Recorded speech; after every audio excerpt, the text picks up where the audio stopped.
অঙ্ক ভয় না, অঙ্ক ভালোবাসা। আর অঙ্ককে ভয় না পেয়ে ভালোবাসার জার্নিতে আজকে প্রথম শুরুতে যে চ্যাপ্টারটা করাবো সেটি হলো সময় ও কার্য।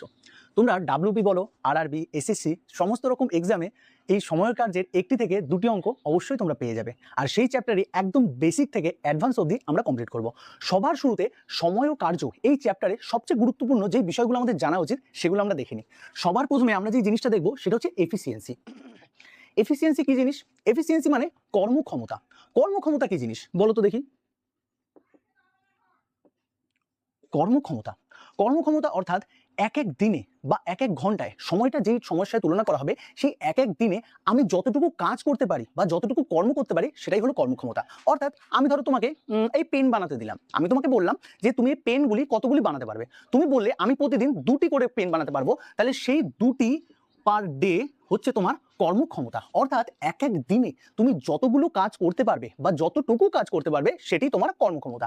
তারপর আসছে টোটাল ওয়ার্ক। টোটাল ওয়ার্ক মানে নামে তোমরা বুঝতে পারছো, সম্পূর্ণ কাজ, মানে সম্পূর্ণ কাজ যতটুকু থাকবে সেইটা হচ্ছে টোটাল ওয়ার্ক। মানে আমি পেন বানানোর কথা বললাম, ধরো আমি তোমাকে বললাম তোমাকে 60টা পেন বানাতে হবে, তাহলে সেই যে 60টি পেন তোমাকে বানাতে হবে সেই 60টাই হচ্ছে তোমার টোটাল ওয়ার্ক, অর্থাৎ পূর্ণ কাজ।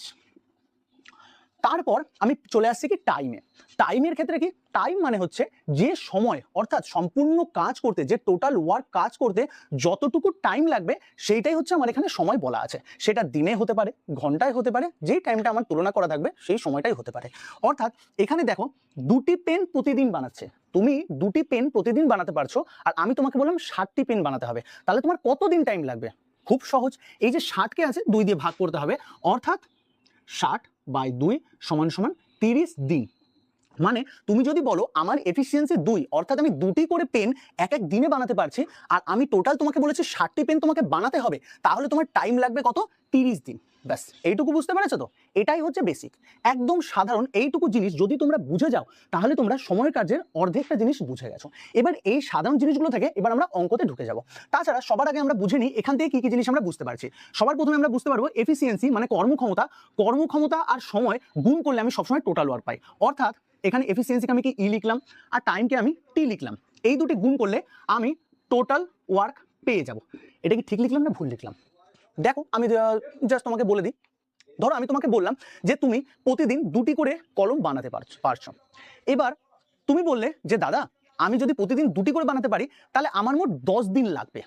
তাহলে তুমি প্রতিদিন দুটি করে কলম বানাচ্ছ আর তোমার টাইম লাগছে 10 দিন, তাহলে তোমার কতগুলো কাজ করতে পারছো তুমি তাহলে মোট কতগুলি কলম বানাতে পারছো? খুব সহজ, তুমি বলবে যে দাদা আমি 20টা বানাতে পারছি। তো 20টা কিভাবে আসছে? তুমি এই যে এফিসিয়েন্সি 2 তার সাথে